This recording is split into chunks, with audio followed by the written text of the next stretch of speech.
Like most of you in tech, I'd give everything to have John Mulaney or Steve Jobs replace 90% of my meetings. But since Jobs is no longer with us, and since Mulaney won't return my texts, I'm gonna cover 3 things they both do in presentations better than almost anyone out there: anticlimax, bathos, and beating a dead horse. Anticlimax, of course, sets up an expectation of a big, grand reveal, and then it reveals something unexpectedly not. At the Oscars, Mulaney did this right away. You know, for years, movies didn't have sound, and then they figured it out. The expectation for years movies didn't have sound is that we're going to hear about great technological breakthroughs or progress, but instead we get, and then they figured it out. Which is brilliant, and he goes on to do it again. Some people say that the silent era was the golden era of film. Grand expectation. These people are difficult and insane. Anticlimax. Now, Jobs does this too. And we've built in a technology in the Mac OS X's mail called adaptive latent semantic analysis. Now, what is this? Big expectation. I don't know, but it works. And anticlimax. Jobs does this all the time. Literally, it's the first thing he does after unveiling the name iPhone. Today, Apple is going to reinvent the phone. Big expectation. And here it is. Anticlimax. And anticlimax is similar to bathos. Bathos hinges upon the idea that the category of whatever you're talking about is lofty and serious, and then you throw in a thing that's categorically different. Take a look. Mulaney has perfected this. Without sound, we wouldn't have been able to hear such classic lines as, "You're gonna need a bigger boat. I'll have what she's having." And he was in the Amazon with my mother when she was researching spiders just before she died. And that's the one that's categorically different. He literally says such classic lines. And then he does lines from Jaws and When Harry Met Sally, both classics. And then he was in the Amazon with my mother when she was researching spiders just before she died. Which, and especially for the audience at the Oscars, is definitely not a classic. That's from Madame Web. Jobs would do this all the time with lists. He'd have these serious things, in this case for multi-touch on the iPhone, and the last one in the list, and boy have we patented it.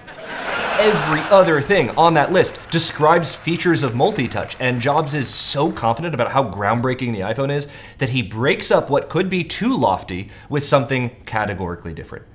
Bathos can almost break the pretentiousness or the seriousness of the category of whatever you're talking about by introducing something that's not like the others, usually something more absurd or more pedestrian than the lofty stuff that came before.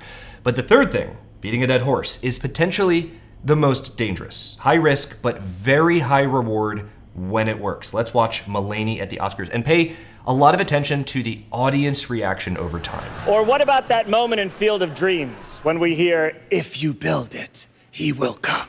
And then Costner does it. He builds a baseball field. Well, I guess he doesn't build it. He mows down corn, and then there is a field. And then he's like, "I'm going to watch Ghost play baseball." And the bank is like, "You want to pay your mortgage?" And he's like, "Nah, I'm going to watch Ghost play baseball." And then he finds James Earl Jones, who wrote The Boat Rocker, which I thought was a real book deep into my 20s. And he's like, "People will come, Ray. He's the only one with a financial plan." But what's weird is Timothy Busfield pushes little Gabby Hoffman off the bleachers, and she falls down, and she's unconscious. Then Burt Lancaster is Moonlight Graham, and he comes up and he pats her on the back a couple times, and he's like, "Hot dogs stuck in the throat." And then he can't go back in the game, because I guess there's a rule in Ghost Baseball that if you leave the field at any point to become an elderly ghost and do the Heimlich maneuver, you can't return to the field. I love Field of Dreams. That should win Best Picture, though they'll probably go with one of this year's. Here are the nominees for achievement in sound. It is literally, by the way, you can time this, it is exactly 60 seconds of Mulaney talking Field of Dreams.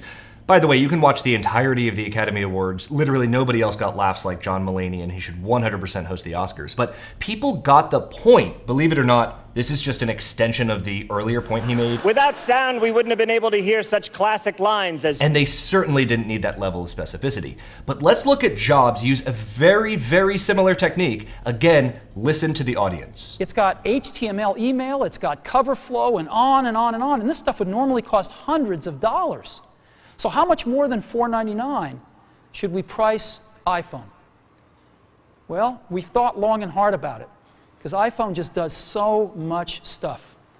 So much better experience on a call and managing your contacts and visual voicemail, random access voicemail for the first time, and texting and email and real browser and Google Maps and tremendous iPod and cover flow and video. It's the same thing. Yes, it's dangerous, and yes, it could backfire. You could completely lose your audience, but here's why it works for John Mulaney and why it works for Steve Jobs. Both of them aren't chasing a laugh.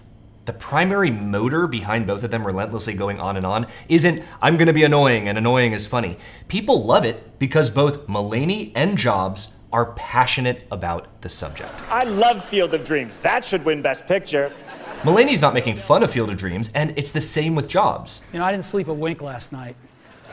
And I was so excited about today. These are two guys who are so excited about a thing that beating a dead horse isn't a negative. It's them excitedly talking about something they love so much, and they both know it's going into the absurd. But because we love watching passionate people talk about things they love, it works so well. Now, does this mean that you should replace all of your presentations with anticlimax and bathos and beating a dead horse? Of course not, but I think there's something magical, especially in really great speakers. I think there's something to learn from how other people talk about things they have a passion for. And just as importantly, there's something to learning how what they say, or what you say, resonates with an audience. Whether it's your boss, your team, a client, your company, your customers, tech in general, meetings, looms, it's often incredibly boring. So it's not about copying these guys or using these specific techniques, but how can you find your voice? Maybe you already have it and you're great at this, that's great. But if you haven't found that voice yet, get out there and try it. You'll know when it works, and when it doesn't, try something else. Your voice doesn't have to be Steve Jobs or John Mulaney or anyone else. It's yours. But ask yourself, what are you passionate about? What techniques can you use to engage your audience? But those are some of the comedic techniques both John Mulaney and Steve Jobs use in some of the most effective communication I have ever seen. Thanks, everyone.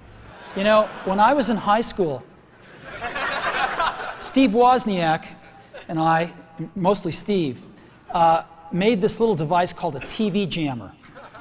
And it was this little oscillator that would put out frequencies that would screw up the TV.